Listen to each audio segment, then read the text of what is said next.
Essas propagandas e essas imagens que eles passam são muito mais frequentes no mês de abril, que é o mês de conscientização do transtorno do espectro autista, o mês de conscientização do autismo. É o principal período onde a gente vê escolas falando como eles são inclusivos, como eles estão preparados para alunos com deficiência, mas na prática não é bem essa a história que é contada. Se você ainda não me conhece, meu nome é Lucas Vitorino, sou advogado especializado no direito das pessoas com deficiência, no direito à saúde e no direito à educação. Fica até o final desse vídeo que eu vou te ensinar dicas de como solucionar quando você estiver diante de situações com escolas particulares que fingem uma inclusão que nunca existiu. A Lei Brasileira de Inclusão, sancionada lá em 2015, ela traz pra gente a obrigação da matrícula de alunos deficientes, preferencialmente em escolas regulares, com todas as medidas de adaptação e inclusão para que esse tenha maior possibilidade de acesso ao seu direito constitucional à educação. Só que o que a gente vê a prática dentro de, eu diria, diretores, coordenadores em escolas privadas, na grande maioria das vezes? Querer buscar uma segregação, recomendar para que os pais busquem uma escola somente de educação especial, que é o termo como se utiliza atualmente, apesar de não se referir mais assim,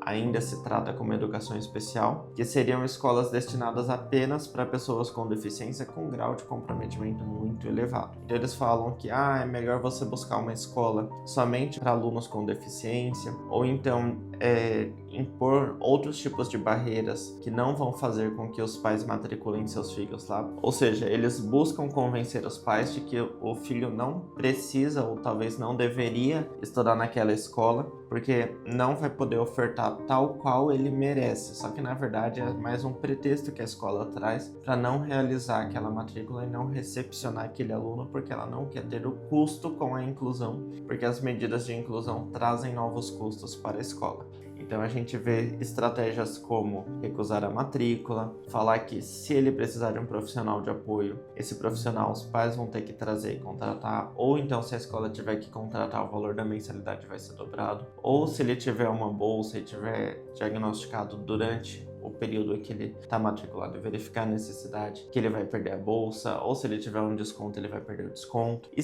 muitas outras situações que eu consigo descrever aqui sem parar, mas esse vídeo vai ficar longo demais. Então a gente vê esse tipo de estratégia por parte de escolas particulares, justamente que de um lado eles fingem ter uma inclusão e do outro eles praticam uma espécie de segregação para não recepcionar o aluno. E a gente tem que trabalhar medidas suficientemente fortes para evitar que situações como essa sejam continuadas e ainda sejam praticadas, já que são ilegais e devem ser combatidas. Na prática, esse tipo de conduta faz com que os pais se traumatizem com escolas particulares e comecem a ter medo de buscar matricular seus filhos em escolas particulares e ter medo de como seu filho venha a ser tratado dentro daquela instituição. Vamos supor que a escola faça a matrícula, mas aí depois começa a impor barreiras, como por exemplo, não querer adaptar material, não querer fazer uma avaliação psicopedagógica adequada, não querer fazer um desenvolvimento de um PEI tal qual ele deve ser feito, e assim por diante.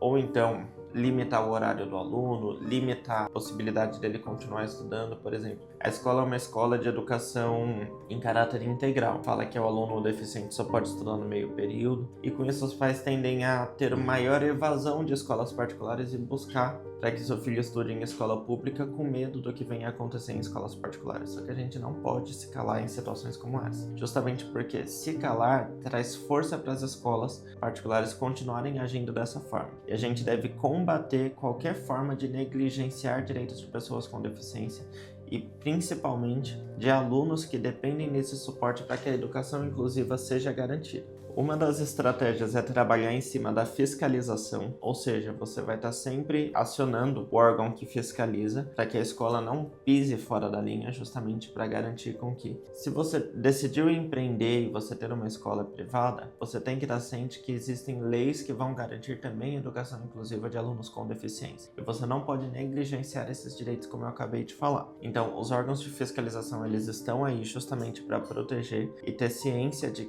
como que a conduta está sendo adotada. Então qualquer suspeita ou qualquer suspiro que a gente venha a ter sobre falha no direito do aluno com deficiência deve ser comunicado para que o próprio órgão tome providência, seja a Delegacia de Educação, seja o PROCON, enfim. Você pode buscar todos eles que eles vão garantir, inclusive o Ministério Público, que eles vão dar suporte com relação à fiscalização da conduta das escolas particulares. Isso também é alinhado com maior olhar e observação ao seu filho e um diálogo e uma conversa bem próxima sobre como que tem sido a experiência dentro da escola privada, como que tem sido as medidas de inclusão e medidas de adaptação e, nos casos envolvendo alunos não verbais, observar principalmente a questão comportamental, trabalhar também direto com os profissionais multidisciplinares que acompanham, para que eles tenham também um olhar técnico sobre como que o aluno, ora paciente, tem reagido após o ingresso na escola,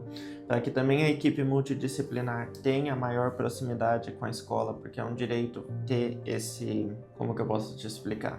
Ter essa boa relação entre equipe multidisciplinar e escola é fundamental, principalmente para alinhar as estratégias de desenvolvimento daquele paciente aluno, para que com isso a gente consiga alcançar o maior potencial que ele tem a oferecer. Então vai depender sempre desse olhar, tanto clínico como também familiar dos pais, para ver a questão comportamental, esse diálogo para ver como que tem sido as medidas de inclusão adotadas pela escola, justamente para a gente saber como é que tem sido as medidas de inclusão e adaptação e saber se eles estão honrando com tudo que aquele aluno tem direito. E eu sei que eu também já comentei sobre isso em outros vídeos, mas também não é ocioso relembrar de que nenhum custo extra deve ser repassado aos pais sobre qualquer medida de inclusão.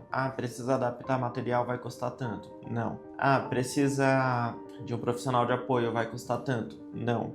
Seu filho é um aluno com deficiência, ele tem um custo extra na matrícula e na mensalidade? Não também. E sempre quando você vê aquela escola que você sabe que não tem nada de inclusiva, que não se prepara em nada para recepcionar alunos com deficiência, fazer aquelas divulgações fajutas falando que são uma escola preocupada com alunos com deficiência, que são uma escola preparadas para recepcionar, conta a sua história, compartilha a sua experiência, deixa um comentário lá bem marcante para eles saberem como é que foi, para ver se eles vão continuar divulgando informações falsas. Leva esse conhecimento também ao Ministério Público, conta também sua experiência, como é que foi. A fiscalização é importante e a denúncia também. A gente não pode permitir com que escolas privadas continuem fingindo uma inclusão que não existe.